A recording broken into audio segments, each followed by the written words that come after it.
이 아침 우리에게 주시는 하나님의 말씀 사도행전 20장입니다.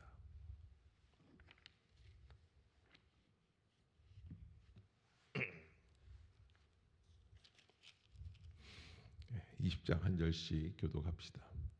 소요가 그침에 바울은 제자들을 불러 권한 후에 작별하고 떠나 마게도냐로 가니라.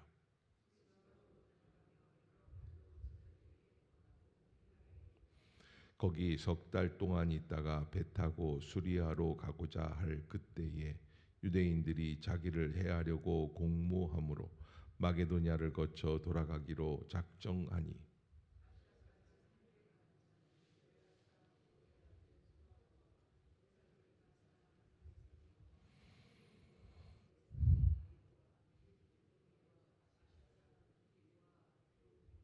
그들은 먼저 가서 드로아에서 우리를 기다리더라.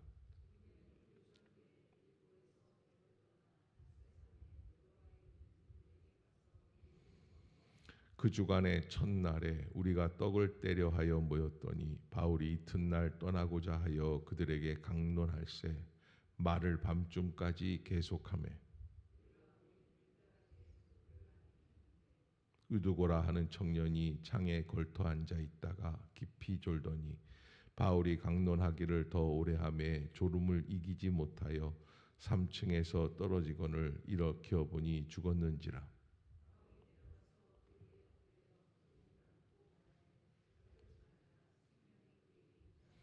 올라가 떡을 떼어 먹고 오랫동안 곧 날이 새기까지 이야기하고 떠나니라.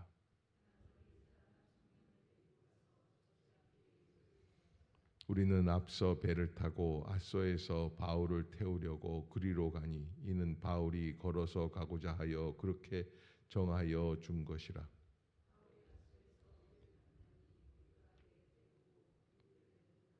거기서 떠나 이튿날 기오 앞에 오고 그 이튿날 사모에 들르고 또 다음날 밀레도에 이르니라.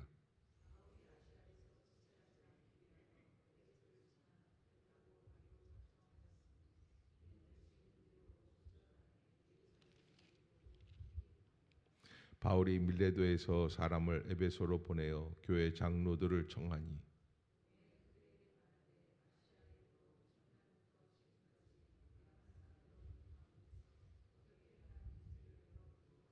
곧 모든 겸손과 눈물이며 유대인의 관계로 말미암아 당한 시험을 참고 주를 섬긴 것과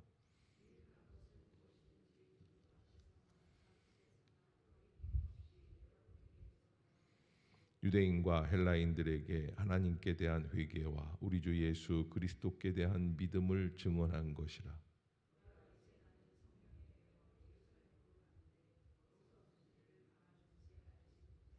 오직 성령이 각 성에서 내게 증언하여 결박과 환난이 나를 기다린다 하시나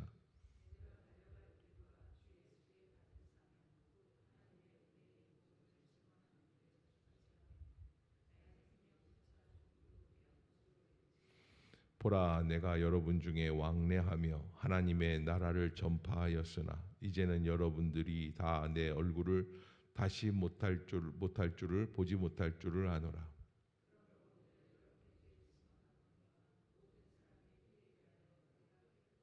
이는 내가 꺼리지 않고 하나님의 뜻을 다 여러분에게 전하였습니다.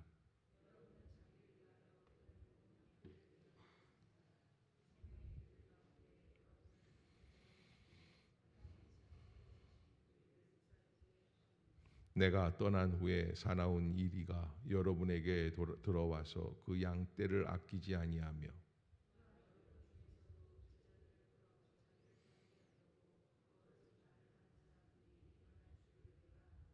그러므로 여러분이 일깨어 내가 3년이나 밤낮 쉬지 않고 눈물로 각 사람을 훈계하던 것을 기억하라.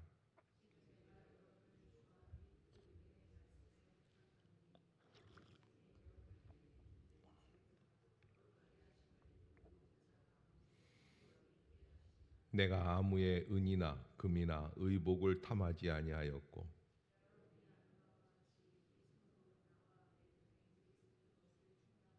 범사에 여러분에게 모본을 보여준 바와 같이 수고하여 약한 사람들을 돕고 또 주 예수께서 친히 말씀하신 바 주는 것이 받는 것보다 복이 있다 하심을 기억하여야 할지니라.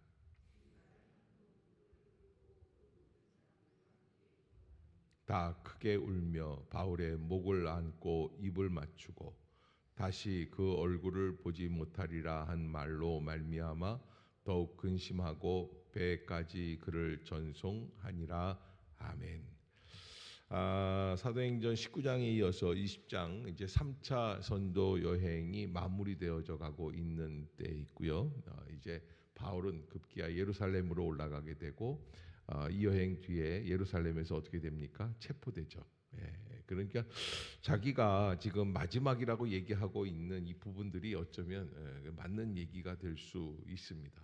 그래서 오늘 찬양도 다시 만날 때까지 뭐 이렇게 불렀던 것 같은데 우리의 신앙 안에서 바울은 지금 자기의 죽음을 염두에 두고 있고 마지막을 염두에 두고 있고 근데 예전에 사실은 그 북한에서 신앙생활 하시던 분들도 그렇고 지금 중국에서도 그렇고 모든 신앙생활은 마지막을 염두에 두고 자기가 가야 할 길을 끝까지 가는 거죠.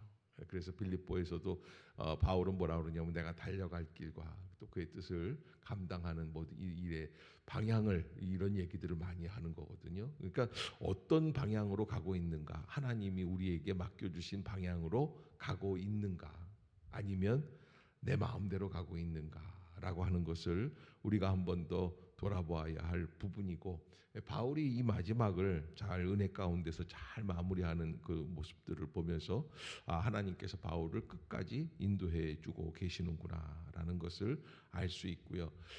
처음도 중요하고 시작도 중요합니다. 이 1차 전도 여행, 2차 전도 여행 이렇게 시작하고 하는 것도 중요한데 더 중요한 거는 마지막을 어떻게 마치느냐라는 게 끝까지 가는 게 가만 보면 이제 마라톤이라든지 아니면 이제 다른 박질하고 이런 육상 같은 거 이런 거 할 때 보면은 골인을 못하는 분들이 있죠. 자기가 마지막에 1등 할 줄로 알았는데 1등을 놓치는 분들도 있고요. 그래서 이게 신앙생활도 마라톤 같이 마지막에 내가 정말 골인 하느냐 못하느냐 달렸느냐 끝까지 갔느냐 못 갔느냐 이런 것들이 참 중요하다라고 하는 것을 여러 가지로 생각해 보게 됩니다. 자, 사도행전 20장에서 우리가 한번 말씀을 한번 보도록 할게요. 1절을 보면은 지금 소요가 그침에 바울은 제자들을 불러 권한 후에 작별하고 마케도니아로 가게 되었다라고 하는 것. 이제 그 19장에서 이게 에베소에서 일어난 소동이 있었습니다.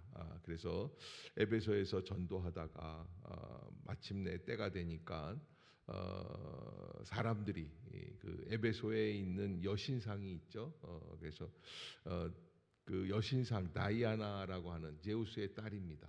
그 딸에 대한 여신상을 섬겨 나가고 있는데 그 여신상을 만들던 사람들이 바울이 그 우상들을 물리친다고 그러니까 자기들의 먹고 살 길이 막막하니까 이에 대해서 소요가 일어나고 분쟁이 일어나고 그렇게 해서 에베소를 떠날 수밖에 없는 어려운 상황에 있게 됩니다. 에베소에서는 한 3년 이렇게 머물러 있었는데 그렇게 지나가면서 에베소를 떠나서 이제 다음으로 가게 됩니다. 그래서 마게도니아로 가게 되었다. 그러면서 이 2절을 한번 볼까요? 시작.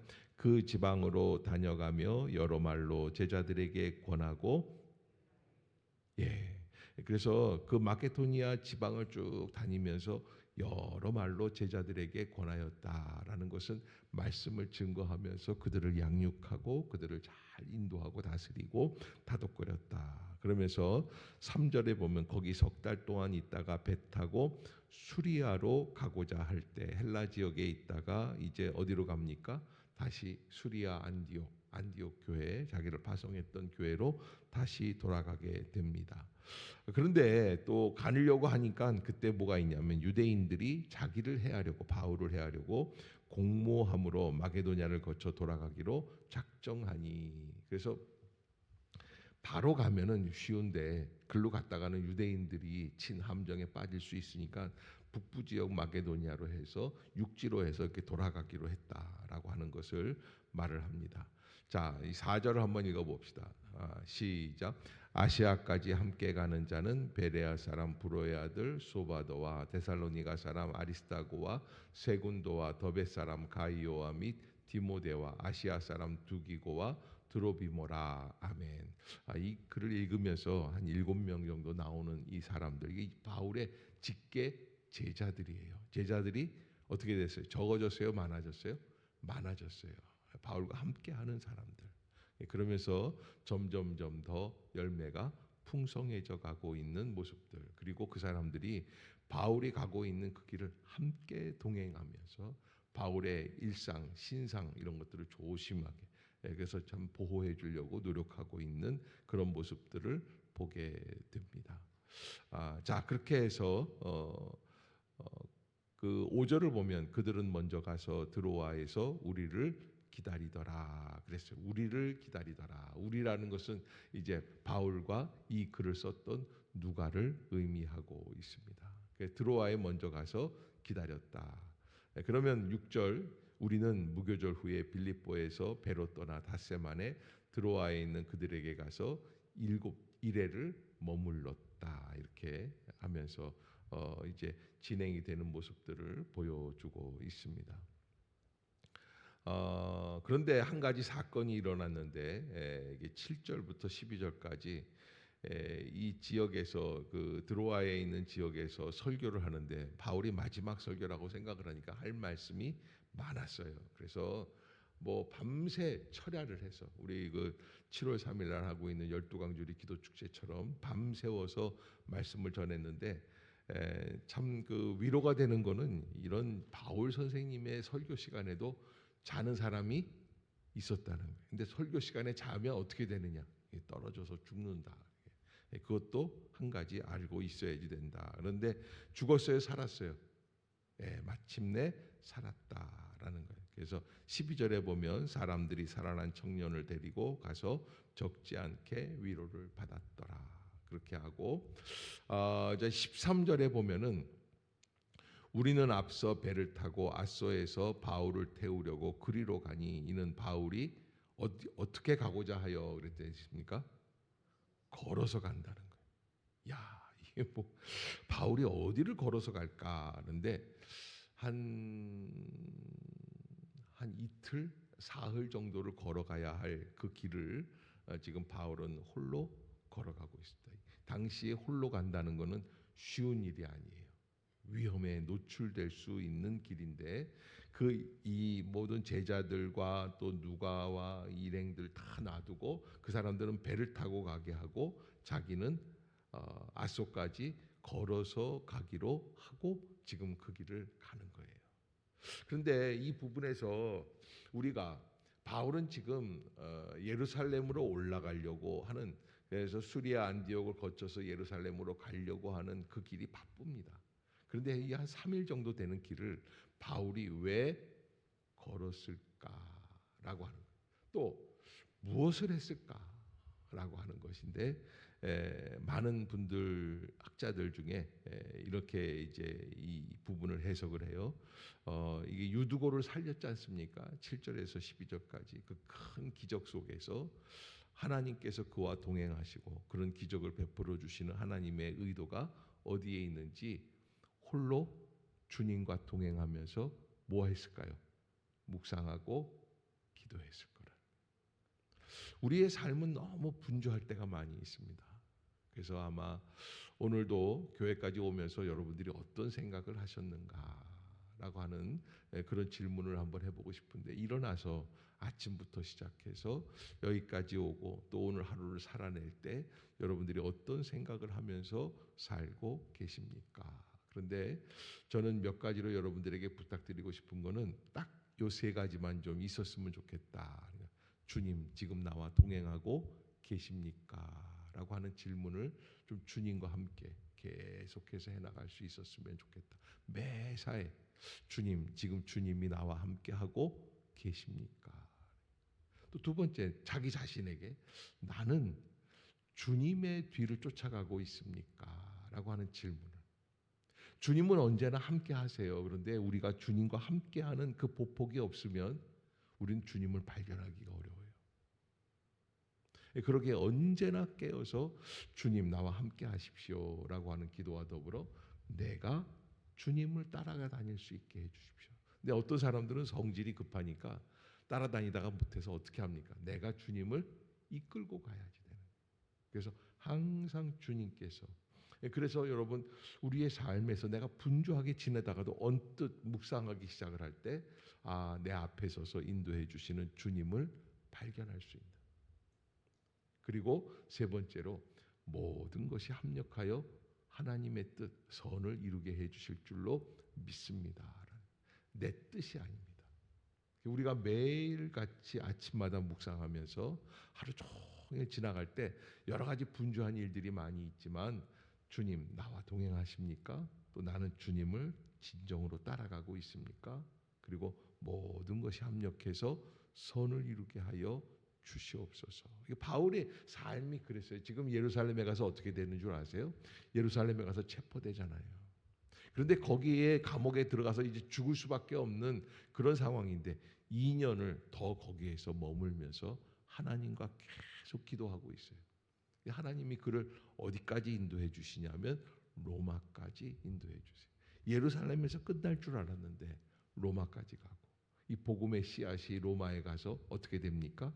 다시 한번 복음을 증거하게 되고 로마 시위대, 이 황제의 시위대들에게 복음을 증거하고 복음의 씨앗이 거기서 자라가고, 그런 씨앗이 자라가면서부터 어떤 일이 생기냐? 그 뒤로 한 250년 정도 지나가죠. 313년 콘스탄티누스 황제가 기독교를 공인할 때에 그 씨앗이 다 이 수비대에서, 황제 수비대에서 나오게 되는 거예요. 거기에서부터 군인들이 복음을 받아들이고 믿고 그러면서 전도하면서 그 복음의 씨앗이 퍼져나가는 거죠. 그러니까 정말 막 돌아서 마지막에 다시 한번 하나님의 섭리 앞에 딱 마주치게 되는 거예요. 그런 것이 바로 하나님의 역사다라고 하는 것을 여러분들이 꼭 아시고, 우리가 내가 있을 때 꼭 결과를 봐야겠다가 아니라 하나님이 반드시 합력해서 선을 이루게 해주실 줄로 믿습니다라고 하는 그 믿음 속에서 나는 무엇을 하면 됩니까? 내게 맡겨주신 과정을 믿음으로 잘 감당하면 되는 거예요. 바울이 그런 마음을 가지고 지금 그 길을 가고 있는 것이고요. 묵상을 하고 있는 거예요. 하나님, 이게 죽은 유두고가 어떻게 이렇게 살아났을까? 하나님이 하시는 거구나. 그래서 하나님과 깊이 동행해. 예수님도 5천 명을 물고기 2마리 보리떡 5개로 먹이셨을 때 그 사건 앞에서 막 기뻐 뛰놀고 막 흥분하신 게 아니라 이 군중들을 보내시고는 홀로 산에 가서 밤새 기도하셨어요. 그러니까 그 기적 앞에서 우리는 기적만 나타나면 막 좋아라 하지만 기적을 뒤로 하고 그 기적의 주체가 누구인가? 하나님이시다. 하나님이 함께 해주시고 하나님이 영광을 받으실 줄로 믿습니다 라고 하는 그 고백 속에서 주님과 동행하는 삶을 살아낼 수 있기를 주의 이름으로 축복합니다. 이게 필요해요. 그래서 항상 바울은 그렇게 하면서 묵상하면서 그 길을 걸어가고 마침내 다시 일행들과 만나서 에베소를 지나가려고 하는데 에베소 사람들을 꼭 만나고 싶어요. 그래서 다시 밀레도에서 에베소 사람들을 다시 불러가지고 서울 인천 거리 한 40-50km 정도 되는데 그 길로 에베소 장로들을 불러내가지고 거기에서 설교를 하는 게 17절부터 이렇게 35절까지 이렇게 보여주고 있는 설교 말씀인데, 이 설교가 중요한 거는 바울이 믿지 않는 사람들에게 주로 설교를 했거든요. 아레오바고 설교도 그렇고, 요거는 믿는 사람들에게 하는 설교의 폼이에요. 그래서 요 설교 내용을 보면 설교학적으로 바울이 어디에 초점을 맞추어서 설교를 했는가, 믿는 사람들에게 대한 설교에 대해서 이런 것들을 쭉 알 수 있습니다. 아무튼 바울은 그 사람들에게 하나님께 붙잡힌 바 되어서 가는 길이다라는 것을 알려주고, 또 여러분들도 하나님 앞에서 하나님이 맡겨주신 사명에 최선을 다하십시오. 그래서 28절을 한번 봅시다. 시작. 여러분은 자기를 위하여 또는 온 양떼를 위하여 삼가라. 성령이 그들 가운데 여러분을 감독자로 삼고 하나님이 자기 피로 사신 교회를 보살피게 하셨느니라. 아멘. 그러니까 하나님께서 자신의 피로 사게 하신 교회, 이게 교회라는 게 그냥 이루어진 게 아니라 우연히 이루어진 게 아니라 예수 그리스도의 피로 값주고 사신 교회라는 거예요. 그러니까 소중히 여겨서 늘 감독을 잘해야지 된다. 29절에 보면 내가 떠난 후에 사나운 이리가 여러분에게 들어가서 그 양떼를 아끼지 아니하며 뭐 이런 일들이 일어나게 될 것이다라고 하는 것을, 그래서 우리가 어떻게 합니까? 31절 시작. 그러므로 여러분이 일깨어 내가 3년이나 밤낮 쉬지 않고 눈물로 각 사람을 훈계하던 것을, 에베소에서 3년 정도 머물면서 아주 긴 시간이죠. 거기에서 말씀을 증거했거든요. 그런 것들을 기억해라. 바울은 어떻게 훈계했습니까? 눈물로 훈계하였다라는 말씀을 주고 있습니다. 그래서 32절이 아주 유명한 말씀인데 장로들에게 주었던 메시지의 그 아주 가장 중요한 요점 포커스 포인트예요. 시작. 지금 내가 여러분을 주와 및 그 은혜의 말씀에 부탁하노니 그 말씀이 여러분을 능히 든든히 세우사 거룩하게 하심을 입은 모든 자 가운데 기업이 있게 하시리라. 아멘. 그렇게 그분들을 축복하고 맡기고, 그리고서는 다시 이제 출발을 하게 됩니다. 36절 그렇게 기도를 하고서 마치니까 이 말을 한 후 무릎을 꿇고 모든 사람들과 함께 기도하니 다 크게 울며 바울의 목을 안고 입을 맞추고 다시 그 얼굴을 보지 못하리라 한 말로 말미암아 더욱 근심하고 100가지 그를 전송하니라. 아멘. 사람들에게 둘러싸여 있는 바울이지만 사실은 그의 심령 깊은 바닥에는 오직 한 가지밖에 없었을 것 같다. 성령이여 내 걸음을 인도해 주시옵소서라고 하는. 왜? 죽을지 살지 모르거든요. 어디로 가야 하는지, 어떻게 인도하실지 하나님께서 다음 것을 알려주시지 않는 거예요. 그런 모습들을 보면서 우리가 하루하루를 어떻게 살아가고 있는가? 나는 주님과 동행하고 있습니까? 주님이 나와 함께 하고 계십니까? 내가 주님을 따라가고 있는 게 맞습니까? 그렇다면 모든 것이 합력하여 선을 이루게 될 줄로 믿습니다. 오늘 일어나고 있는 안타까웠고 내 마음에 안 들고 내 형편에 안 맞는 짜증나는 일들, 이런 것들에 너무 상관하지 마시기를 바랍니다. 오직 하나님이 마침내 합력해서 선을 이루게 되실 줄로 믿습니다. 그것을 믿음으로 바라보고 하나님께 영광을 돌릴 수 있는 믿음의 성도들이 다 되시기를 주의 이름으로 축복합니다. 기도하겠습니다.